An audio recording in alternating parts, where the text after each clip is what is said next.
Welcome back to your favorite channel, Gardening Diary. இது உங்கள் friend Nimi. இன்னைக்குள்ள video என்னன்னா ரோஸ் ப்ரூனிங், ரோஸ் டார்மன்சி இந்த ரெண்டு டாபிக் பற்றி தான் நம்ம இன்னைக்கு பார்க்க போகிறோம்.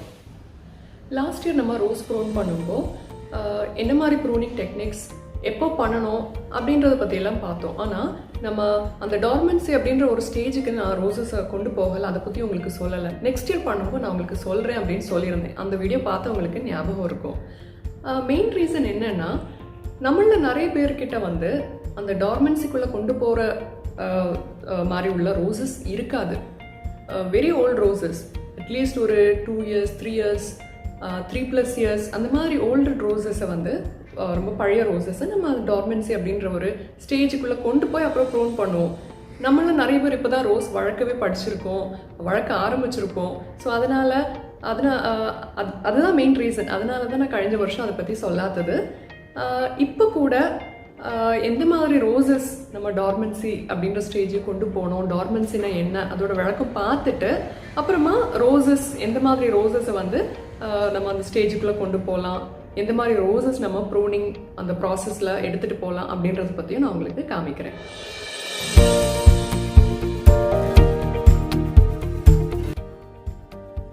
இனி டார்மன்சினா என்ன அப்படின்னு கேட்டிங்கன்னா, அந்த பிளான்ட்டை வந்து வளர விடாமல் அதோட எனர்ஜி எல்லாமே அதுக்குள்ளால ஸ்டோர் பண்ணி வைக்கிற மாதிரி நம்ம அந்த பிளான்ட்டை வந்து கொண்டு போகிறது தான் டார்மன்சி அப்படின்னு சொல்லுவோம். நிறைய ரோசேரியன்ஸ் வந்து ரொம்ப அழகாக அதை வந்து பிளான்ட்டை தூங்க வைக்கிறது அப்படின்னு சொல்லுவாங்க. நீங்கள் அதை எப்படி எடுத்துக்கிட்டாலும் சரிதான். ஸோ டார்மன்சின்னா அதுதான். அந்த பிளான்ட்டு வந்து 2 விதமாக அந்த ஸ்டேஜுக்குள்ளே கொண்டு போகலாம். ஒன்று வந்து நேச்சுரலாகவே அந்த பிளான்ட்டு அந்த மாதிரி ஆயிடும். அப்படி இல்லைன்னா அதை நம்ம ஃபோர்ஸ் பண்ணி அந்த ஸ்டேஜுக்குள்ளே கொண்டு போகணும். நிறைய கண்ட்ரீஸில் அந்த கிளைமேட் வந்து வின்டர் அப்படின்னு வரும் இல்லையா, இந்த நவம்பர் டு ஃபெப் அந்த மாதிரி டைம்லலாம் ரொம்ப கோல்டாக இருக்கும். ஐஸ் எல்லாம் விழுந்து ஸ்னோ எல்லாம் இதாக இருக்கும் பார்த்தீங்களா. ஸோ அந்த மாதிரி கண்ட்ரீஸ்லலாம் அந்த பிளான்ட் ஆட்டோமேட்டிக்காகவே அந்த ஸ்டேஜ்குள்ளே போயிடும். அது நேச்சுரலாகவே இந்த பிளான்ட்டை வந்து அந்த கிளைமேட்டிக் கண்டிஷன்ஸு புரிஞ்சு ஆட்டோமேட்டிக்கலி தன்னாலே இலையெல்லாம் கொட்டி ஸ்டெம்ஸாக இருக்கும், வளராது. So it will go to that mode, ஒரு டிஃபென்சிவ் மோட் அப்படின்னு சொல்லலாம். அப்புறம் எப்போ அகெயின் வெதர் கண்டிஷன் சூட்டபிளாக இருக்குதோ, வார்ம் ஆக ஆரம்பிக்குதோ, அப்போது அது மறுபடியும் வளர ஆரம்பிக்கும். So that is one way of looking at it. ஆனால் இந்தியாவை பொறுத்தளவில் அது நடக்கிறது இல்லை. அதனால பிளான்ட்டை வந்து ஃபோர்ஸ் பண்ணி தான் நம்ம அந்த ஸ்டேஜுக்குள்ளே கொண்டு போகிறோம். அப்படி தான் பண்ணிகிட்ருக்காங்க, ப்ராக்டிஸ் பண்ணிகிட்ருக்காங்க நிறைய பேர்.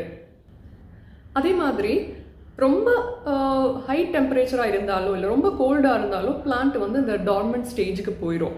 இப்போ நிறைய பேர் கம்ப்ளைண்ட் பண்ணியிருந்தீங்க, பண்ணலாம் என்னோட பிளான்ட் வந்து வளரலை, ஸ்பெஷலி சென்னை லைக் பிளேசஸ் வேறு டெம்பரேச்சர் வந்து 40-45 அந்த டைமில் அந்த மாதிரி இருக்கிறப்ப கொஞ்சம் பிளான்ட்ஸ் வளரும். சில பிளான்ட்ஸ் வந்து நீங்கள் என்ன ஃபீடு கொடுத்தாலும் அப்படியே தான் இருக்கும். ஸோ தேட் இஸ் ஆல்சோ அந்த டார்மன்ட் ஸ்டேஜில் அந்த பிளான்ட் போயிருக்கு. ஸோ அது நேச்சுரல், நம்ம அது எதுவும் பண்ண முடியாது. ஸோ அந்த பிளான்ட்டோட பிஹேவியர் வந்து அந்த கிளைமேட்டிக் கண்டிஷன்ஸ்க்கு ஏற்றாப்புல அந்த மாதிரி ஒரு ஸ்டேஜில் போகும்.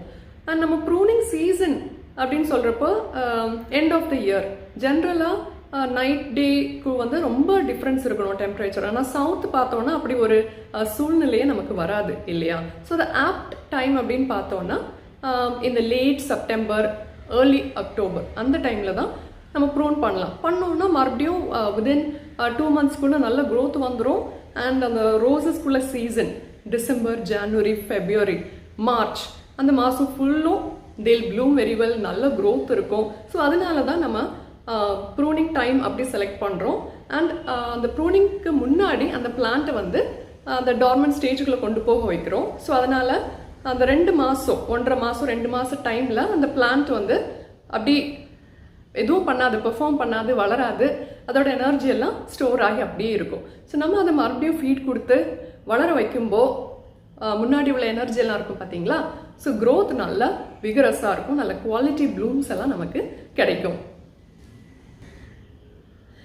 டார்மன்சி பற்றின ஒரு சின்ன ஓவர்வியூ பார்த்தோம் இல்லையா. இனி எந்த மாதிரி பிளான்ஸு, அதுக்கப்புறம் வேறு என்னெல்லாம் நம்ம பண்ணணும், அப்புறம் அந்த டார்மன்சி எப்படி எண்ட் பண்ணுறது, அது வந்து நம்ம அடுத்ததாக பார்க்கலாம். வீடியோக்குள்ளால போகலாம். நான் ஃபஸ்ட்டே சொன்ன மாதிரி 1.5 வருஷத்துக்கு மேலே உள்ள ரோசஸ். மினிமம் 1 வருஷமாவது தாண்டி இருக்கணும். ஆனா 1 வருஷம் தாண்டின ரோஸ் எல்லாமே வந்து ப்ரூனிங்க்கு செட் ஆகும் அப்படின்னு நமக்கு சொல்ல முடியாது. ஏன்னா, அதில வளர்ச்சி ஒருவேளை இல்லாம இருக்கலாம். நம்பர் ஆஃப் பிரான்ச்சஸ் ரொம்ப கம்மியா இருக்கலாம். பிளான்ட் வீக்கா இருக்கலாம். இந்த மாதிரி நெறைய விஷயங்கள் இருக்கு. அதனால சும்மா 1 வருஷம் ஆயிடுச்சு. அதனால நான் டார்மன்சிக்கு இந்த பிளான்ட்ட கொண்டு போறேன் ப்ரூன் பண்றதுக்கு அப்படின்லாம் பண்ணாதீங்க. இதில நீங்க பார்க்குற ரோசஸ் வச்சு நான் காமிக்கிறது உங்களுக்கு பார்க்கும்போ ஒரு ஐடியா கிடைக்கும். இதில உள்ள பிரான்ச்சோட சைஸ், அப்புறம் பிரான்ச்சோட கவுண்ட். இதில கூடுதல் பிரான்ச்சஸ் வந்து நம்ம பென்சில் சைஸ் திக்னஸ்ல ஒரு 3, 4 பிரான்ச்சாவது மினிமம் பிளான்ட்ல நல்லா பெருசா இருக்கணும். Strong branches. அப்படி இருக்கிற பிளான்ட் 1 வருஷத்துக்கு மேலான பிளான்ட் ஹெல்தியா இந்த மாதிரி இருக்கு அப்படின்னா, நம்ம அந்த மாதிரி பிளான்ட்ட வந்து டார்மன்சிக்கு கொண்டு போய் அப்புறமா நம்ம ப்ரூனிங் ப்ராசஸ்க்குள்ளால அது பண்ணலாம் நம்ம. ஓகேவா? நான் என்னோட ஃபிங்கர் வச்சே உங்களுக்கு காமிக்கிறேன். என்னோட அந்த பிங்கி ஃபிங்கர் சுண்டு விரல் சைஸுக்கு அந்த ஸ்டெம் இருக்குது. ஸோ அந்த மாதிரி பிரான்ச்சஸ் இருக்குன்னா பிளான்ட் கொஞ்சம் ஹெல்தியாக ஸ்ட்ராங்கான பிளான்ட் அப்படின்னு நம்ம டிசைட் பண்ணிக்கலாம். அண்ட் எந்த வெரைட்டி ரோஸ்ன்னு இல்லை, அது மினியேச்சராக இருக்கட்டும், ஹைப்ரிட் டீ, ஃப்ளோரிபண்டா, இல்லை கிளைம்பர் வெரைட்டி ரோசஸ், பாலியாந்தா ரோசஸ், எந்த வெரைட்டி ரோசஸாக இருந்தாலும் நம்ம வந்து இந்த டார்மன்சி ப்ராசஸ்க்கு எடுத்துகிட்டு போய் ப்ரூன் பண்ணலாம். பேசிக் பிரின்சிபல் வந்து ஹெல்தியான பிளான்ட்டாக இருக்கணும், நிறைய பிரான்ச்சஸ் இருக்கணும், அந்த பிரான்ச்சஸோட சைஸ் வந்து என்ன மாதிரி திக்னஸில் இருக்கணும் அப்படின்னு நான் சொல்லியிருக்கேன். இதில் நிறைய பிளான்ட் வந்து கன்சிஸ்டன்ட் ரெயினாக இருந்தனால நிறைய ஃபாலியேஜ் லாஸ் ஆகிருக்கு.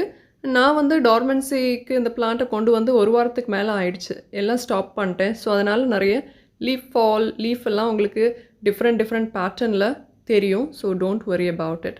இப்போ இதில் நான் காமிக்கிற பிளான்ட் எல்லாம் உங்களுக்கு பார்க்கும்போ சரி எந்த மாதிரி பிளான்ட்ஸ் நம்ம டார்மன்சிக்கு கொண்டு போகலாம் அப்படின்னு ஒரு ஐடியா கிடச்சிருக்கும். இது பாட்டில் இருக்கிற ரோசஸ்னாலும் சரி, கிரவுண்டில் வச்சு நம்ம வளர்க்குற ரோசஸ்னாலும் சரி, இதே ப்ராசஸை நீங்கள் ஃபாலோ பண்ணலாம். இனி எவ்வளோ நாள் நம்ம இந்த பிளான்ட்டை இந்த ஸ்டேஜில் வைக்கணும் அப்படின்னு பார்த்தீங்கன்னா, மினிமம் ஒரு மாதத்துலேருந்து 2 மாதம் வரைக்கும் நம்ம இந்த டார்மன்சி பீரியட்குள்ளே அந்த பிளான்ட்டை ஃபோர்ஸ் பண்ணி வைக்கலாம். ஏன்னா பிளான்ட்டை நிறைய மாதம் நமக்கு வந்து வளர்ந்து ஃப்ளவர் தந்துகிட்டே இருந்துச்சு இல்லையா? ஸோ அப்போ அதுக்கு வந்து ஒரு ரிலாக்ஸேஷன், இந்த டைம் வந்து ஒரு ரெஸ்டிங் டைம் மாதிரி. அதிலேருந்து நம்ம பூ எடுக்க வேண்டாம். பூ வந்துச்சுன்னா ஓகே, அதை நம்ம எதுவும் பண்ண மாட்டோம், லைக் டெட் ஹெட்லாம் பண்ண மாட்டோம். ஸோ அந்த பிளான்ட் வந்து வளர்ந்துச்சுன்னா, ஏதாவது க்ரோத் வந்துச்சுன்னா ஓகே, நம்ம அதை ஃபோர்ஸ் பண்ணி ஃபீட் கொடுத்து கஷ்டப்படுத்த போகிறதில்ல.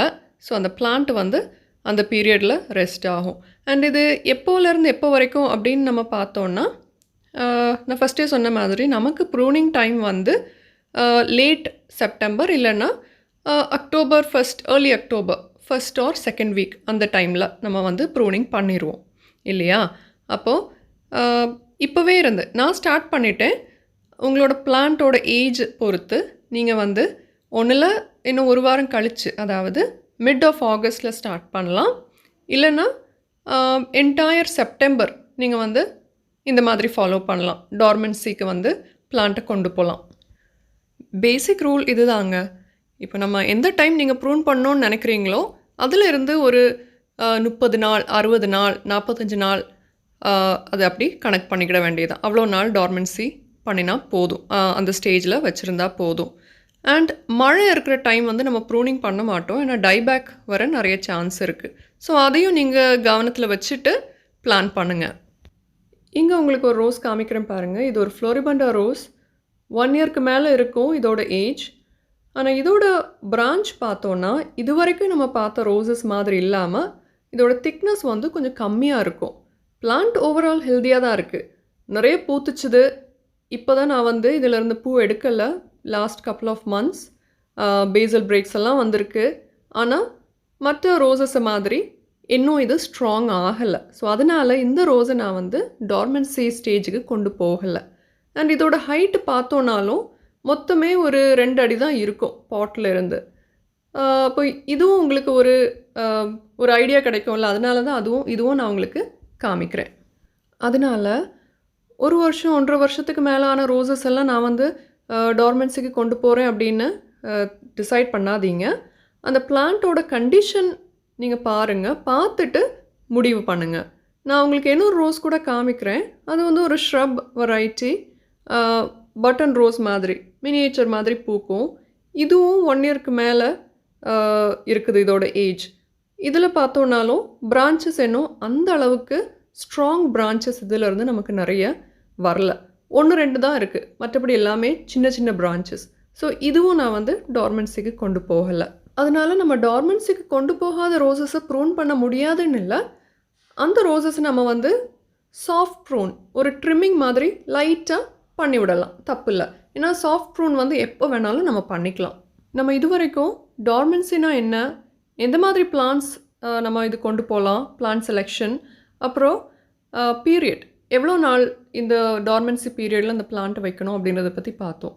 இனி இந்த 1 to 2 months டைமில் நம்ம எவ்வளோ நாள் நீங்கள் டார்மன்சி அப்படின்ற டைம் செட் பண்ணியிருக்கீங்களோ அந்த செடிங்களுக்கு என்னெல்லாம் பண்ணணும் என்ன பண்ணக்கூடாது அப்படின்றத பார்க்கலாம். இந்த பிளான்ட்ஸை நம்ம எப்போ டார்மன்சிக்கு எடுத்துகிட்டு போகிறோமோ அப்போதிலிருந்து இந்த பிளான்ட்ஸுக்கு வந்து ஃபீட் எல்லாமே கட் பண்ணிடணும், ஸ்டாப் பண்ணிடணும். ஏன்னா அந்த பிளான்ட்டை நம்ம ரெஸ்ட் பண்ண வைக்கும், ஃபீடு கொடுத்து அதை திரும்ப வளர வைக்கல, கரெக்டாக? அப்போது நீங்கள் என்ன மாதிரி ஃபீடு கொடுத்துட்டு இருந்தாலும் சரி, liquid or slow releasing feed, organic inorganic எதுவாக இருந்தாலும் எல்லாத்தையுமே மொத்தமாக ஸ்டாப் பண்ணிடுங்க. ஓகே, அதுக்கப்புறமா வாட்ரு மட்டும் விட்டால் போதும். ரெகுலராக காலையில் ஒரு தடவை தண்ணி விடுங்க, சாயந்தரம் வந்து தேவைப்பட்டால் லேசாக நனைச்சி விடுங்க. 2-3 தடவை லீவ்ஸ் ஷவர் பண்ணோம், ஐஸ் வாட்டர் ஸ்ப்ரே பண்ணோம், அதெல்லாம் தேவையில்லை. ரொம்ப டெம்பரேச்சர் ஜாஸ்தி இருக்கிறவங்க மட்டும் லீவ்ஸை வந்து ஒரு 3 o'clock 4 o'clock அந்த டைமில் நனைச்சி விடுங்க. மற்றபடி ஒரே ஒரு தடவை தேவையான அளவு பிளான்ட்டுக்கு வாட்டர் விட்டோன்னா போதுமானது. நிறைய பிளான்ட்ஸ் இருக்குது அப்படின்னா ஐடென்டிஃபை பண்ணுறதுக்காக இந்த மாதிரி ஏதாவது ஒரு டேக் இல்லை ஏதாவது நூல் ஏதாவது ஒன்று நீங்கள் பிளான்ட்டில் கெட்டி விடலாம். ஏன்னா என்கிட்ட நிறைய ரோசஸ் இருக்குது. அப்போ அந்த கன்ஃபியூஷன் வராமல் இருக்கிறதுக்காக நான் இந்த மாதிரி ஒரு இதை வந்து கெட்டி விட்டுருக்கேன். ஸோ நீங்கள் உங்களுக்கு எது முடியுதோ அந்த மாதிரி ஏதாவது பிளான் பண்ணிக்கோங்க. அப்போது ஃபீட் கொடுக்க மாட்டோம், தண்ணி மட்டும் விடணும். அடுத்ததாக பெஸ்டிசைட் ஃபஞ்சிசைட் நம்ம டைம் டேபிள் பிரகாரம் ஃபாலோ பண்ணிகிட்டே வருவோம், அதுவும் கொடுக்க வேண்டாம், அதுவும் தேவையில்லை. நம்ம இப்படி கொடுக்காம இருக்கிறப்ப என்ன ஆகும்னா பெஸ்ட்டு வந்து அட்டாக் ஆகும், பிளான்ட்டோட க்ரோத் ஆட்டோமேட்டிக்காக ஸ்டாப் ஆயிரும். அது வந்து அந்த டார்மன்சி ஸ்டேஜில் இருக்கிறதுக்கு இன்னும் கொஞ்சம் உதவி செய்யும். ஸோ லீவ்ஸ் வந்து ப்ரௌன் ஆகும், எல்லோ ஆகும், பிளாக் ஸ்பாட் வரலாம். So we don't have to worry about it. சரியா? உங்களுக்கு மழை இருக்குது அப்படின்னா ஃபஞ்சிசைடு வந்து ஒரு 15 நாளைக்கு ஒரு முறை யூஸ் பண்ணுங்கள். மற்றபடி இந்த டார்மன்சி ஸ்டேஜ் ஒரு மாதம் 1.5 மாதம் ஒரு 2 months யூஸ் பண்ண வேண்டிய தேவையில்லை. நான் எல்லாமே ஸ்டாப் பண்ணிட்டேன். ஸோ அதனால் நிறைய லீவ்ஸ் எல்லாம் விழுந்திருக்கு. அண்ட் செடியில் இருக்கிற லீவ்ஸ் எல்லாம் க்ளீன் பண்ணுறதில்ல, அப்படி கீழே இருக்கிற லீவ்ஸை மட்டும் அப்பப்போ க்ளீன் பண்ணி எடுப்பேன். ஏன்னா மற்ற ரோசஸ் அஃபெக்ட் ஆகாமல் இருக்கணும் இல்லையா? இன்னொரு முக்கியமான விஷயம், நார்மல் டைமில் ரோசஸில் பூ பூத்து வாட ஆரம்பித்த உடனே நம்ம வந்து டெட்ஹெட் பண்ணிடுவோம். ஏன்னா புது க்ரோத் வந்து அப்படின்னா தான் பிளான்ட்லேருந்து குயிக்காக வரும் இல்லையா? அதனால் நம்ம அப்படி பண்ணுவோம். ஆனால் இந்த டைமில் டார்மன்சியில் இருக்கிற டைமில் அந்த பிளான்ட் நம்ம ஃபோர்ஸ் பண்ணி கொண்டு போயிட்டுருக்கிற டைமில் வந்து பூக்கள் வர மொட்டு எதுவுமே நம்ம பாதர் பண்ண மாட்டோம். அந்த பூ அதே பிளான்ட்டில் இருந்து வாடி கரிஞ்சு காஞ்சி போனாலும் வி டோன்ட் ஹாவ் டு வரி. இதில் வந்து உங்களுக்கு ஒரு வேளை சில பிளான்ட்டில் வந்து சீட்ஸ் ஃபார்ம் ஆகலாம். அப்படி கிடச்சுன்னா சீட் வந்து ஸ்டோர் பண்ணி வச்சுட்டு ஜெர்மினேட் பண்ண ட்ரை பண்ணுங்கள். பட் அது ரொம்ப ரேராக தான் நடக்கும். ஸோ ஃப்ளவர்ஸ் இதெல்லாம் வந்து டெட்ஹெட் பண்ண வேண்டாம். இந்த செடியிலலாம் லீவ்ஸ் எல்லாம் இருக்குது பார்த்தீங்களா, அப்படியே தான் விட்டு வச்சுருக்கிறேன். நார்மல் டைமில் நம்ம இதெல்லாம் க்ளீன் பண்ணி எடுத்துருவோம். ஆனால் இப்போ வந்து அதெல்லாமே ரிமூவ் பண்ணல, எல்லாம் அப்படியே தான் வச்சுருக்கேன். இது கூடவே நீங்கள் கவனிக்க வேண்டிய விஷயம் வந்து ஸ்டெம் போரர் வந்து ஸ்டெம்மில் ஹோல் போடுதா ஓட்டை போடுதா அது பார்க்கணும். அப்புறமா க்ரௌன் கால் அது வருதான்னு செக் பண்ணோம். அதுக்கப்புறம் ரொம்ப காமனாக நமக்கு நடக்கக்கூடியது வந்து ஸ்கேல்ஸ் வரும்ல, ரெய்னி சீசன் இருக்குது, மாய்ஸ்சர் இருக்குது, ட்ரை ஆகலை அப்படின்ற பட்சத்தில் அதெல்லாம் நார்மலாக வரலாம். அப்போ அதுலேயும் கொஞ்சம் பே அட்டென்ஷன், செக் பண்ணிக்கோங்க. அப்போது ஸ்கேல்ஸ் இருக்குது அப்படின்னா நம்ம எப்படி க்ளீன் பண்ணோன்னு நமக்கு தெரியும். அப்படி இல்லைன்னா நீங்கள் மாதத்துக்கு ஒரு தடவை வந்து மெலாத்தியன் இருக்கு இல்லையா, அது வந்து அந்த கெமிக்கல் ப்ராடக்ட் அதை வந்து ஸ்ப்ரே பண்ணி விட்ருங்க. இல்லை நீங்கள் எல்லா பிளான்ட்டும் இன்ஸ்பெக்ட் பண்ணி நம்ம நிறைய ஆப்ஷன்ஸ் வச்சுருக்கோம், ஏதாவது ஒரு மெத்தட் ஃபாலோ பண்ணி அதை க்ளீன் பண்ணி எடுத்துட்டால் போதும். இங்கே நான் காமிக்கிறது வந்து கிரவுண்ட் ஃப்ளோரில் இருக்கிற கொஞ்சம் ரோசஸ், டார்மன்சிக்கு கொண்டு போகக்கூடிய ரோசஸ் நான் எதெல்லாம் செலக்ட் பண்ணியிருக்கணும் அதெல்லாம் உங்களுக்கு காமிக்கிறேன். ஸோ இந்த பீரியடில் என்னெல்லாம் பண்ணக்கூடாது, என்ன பண்ணணும் அப்படின்றத பார்த்தோம். இது கூடவே உங்களுக்கு முடிஞ்சுது அப்படின்னா கால்சியம் நைட்ரேட் இருக்கு இல்லையா, ஸோ அது வந்து ஒரு மாதத்துக்கு ஒரு தடவையோ 2 வாரத்துக்கு ஒரு தடவையோ வந்து நம்ம தண்ணியில் கலந்து ட்ரென்ச்சாக கொடுக்கலாம். இந்த கால்சியம் னால பிளான்ட்ஸுக்கு நிறையவே பெனிஃபிட் இருக்குது. ஸோ நம்ம அதோட டீட்டெயில்ஸுக்கு இப்போ போக வேண்டாம். ஸோ அது மட்டும் வந்து கொடுக்கலாம். ஏன்னா பிளான்ட்டோட ஃப்யூச்சர் க்ரோத், ப்ளூம்ஸ், டிசீஸ் இந்த மாதிரி நிறைய விஷயங்களுக்கு வந்து அது ஹெல்ப் பண்ணும். ஸோ உங்களுக்கு கிடச்சிது அப்படின்னா 1 கிராம் 1 லிட்டர் தண்ணியில் கலந்து நம்ம செடிங்களுக்கு கொடுக்கலாம். இந்த மாதிரி ரொம்ப பெரிய செடியாக இருந்துச்சு அப்படின்னா 1 லிட்டர் தண்ணி கொடுக்கலாம். சின்ன செடியாக இருந்துச்சு அப்படின்னா அதுக்கு தேவைக்கு ஏற்றாப்புல நம்ம வந்து வாட்டர் கொடுப்போம். கடைசியாக இந்த டார்மன்ஸியை நம்ம எப்படி முடிக்கிறது, எப்படி இதை பிரேக் பண்ணுறது? ஏன்னா 1-1.5 மாதம் இல்லை 2 மந்த்ஸ் வரைக்கும் பிளான்ட்டை வந்து நம்ம ரெஸ்ட் பண்ண விட்டோம், அது தூங்க போயிடுச்சு, அதை இனி மறுபடியும் தட்டி எழுப்பணும் இல்லையா? அப்போது நம்ம ப்ரூன் பண்ணுறதுக்கு ஒரு 10 நாளையிலிருந்து ஒரு வாரத்துக்கு முன்னாடி வந்து நம்ம இதுக்கு ஃபீட் கொடுக்க ஆரம்பிப்போம். ஃபீட் கொடுத்து தூங்கிட்டு இருக்கிற பிளான்ட்டோட ரூட் எல்லாம் நம்ம ஆக்டிவேட் பண்ணுவோம். இப்போது இந்த டைமில் வந்து அந்த ஒயிட் ரூட், அந்த ஹேர் ரூட்டுன்னு சொல்லுவோம் இல்லையா, ஃபீடர் ரூட்ஸ், அதெல்லாம் எதுவுமே வளர்ச்சி இருக்காது, எல்லாம் போயிடும், எல்லாம் ஸ்டாப் ஆயிரும். ஸோ நம்ம அதை மறுபடியும் ஆக்டிவேட் பண்ணணும். ஸோ அது வந்து ப்ரூனிங் நீங்கள் எப்போ பிளான் பண்ணியிருக்கீங்களோ கரெக்டாக அந்த டேட்டுக்கு எப்போ டிசைட் பண்ணியிருக்கீங்களோ அதுக்கு ஒரு 7 டேஸ்க்கு முன்னாடியாவது, மேக்ஸிமம் 10 டேஸ், மினிமம் 7 டேஸ் அதுக்கு முன்னாடியிலேருந்து நம்ம ஃபீட் கொடுக்க ஆரம்பிக்கணும். அப்போது அந்த ஃபீடு வந்து எந்த மாதிரி ப்ரிப்பேர் பண்ணலாம், என்ன ஆப்ஷன்ஸ் இருக்குது, எப்படி கொடுக்கணும், எத்தனை நாள் கேப்பில் கொடுக்கணும், அதெல்லாம் வந்து நான் சீக்கிரமாக உங்களுக்கு அந்த பீரியடுக்கு முன்னாடி, அதாவது நெக்ஸ்ட் மந்த் போடுறேன். ஸோ நீங்கள் நேரமாகவே ரெடி பண்ணி வச்சுக்கலாம் இல்லையா? இதில் பார்த்தீங்கன்னா கொஞ்சம் பழைய ரோசஸ், ஓவர் சைஸ் பாட்டில் இருந்த ரோசஸ், இல்லை பாட் சைஸாக வந்து பெருசாக ஷிஃப்ட் பண்ணக்கூடிய ரோசஸ், அப்படி நிறைய ரோசஸ் வந்து ரூட் ப்ரூன் பண்ணி ரீபாட் பண்ணோம் இல்லையா, அது எல்லாமே வந்து ரூட் க்ரோத் ஆகி நல்லா செட் ஆகி வளர ஆரம்பிச்சிடுச்சு. ஸோ அந்த ரோசஸையும் இந்த டார்மன்சிக்கு நான் கொண்டு போகிறேன். ஸோ ஒருவேளை நீங்களும் உங்கள் ஓல்டு ரோஸ் அந்த மாதிரி நட்டிருந்தீங்க அப்படின்னா நல்ல க்ரோத் வந்து நார்மல் ஆயிடுச்சு அப்படின்ற பட்சத்தில் டார்மன்சிக்கு கொண்டு போகலாம். ஸோ ஃப்ரெண்ட்ஸ், இன்றைக்கி ஒரு வீடியோ உங்களுக்கு பிடிச்சிருக்கும், யூஸ்ஃபுல்லாக இருந்திருக்கும் அப்படின்னு நினைக்கிறேன். ப்ரூனிங், டார்மன்சி அப்படின்னு பற்றி தெரியாதவங்களுக்கு இந்த வீடியோ கண்டிப்பாக ஷேர் பண்ணுங்கள். அண்ட் இது ரிலேட்டடாக உங்களுக்கு வேறு ஏதாவது டவுட்ஸ் இருந்துச்சுன்னா கார்டனிங் டைரி வாட்ஸ்அப் நம்பருக்கு மெசேஜ் அனுப்புங்க. I'll try to help you. Very soon I'll see you all on another video. அது வரைக்கும் happy gardening as usual. Take care of yourself. Until next time, this is your friend me saying goodbye from Gardening Diary. Bye bye everyone.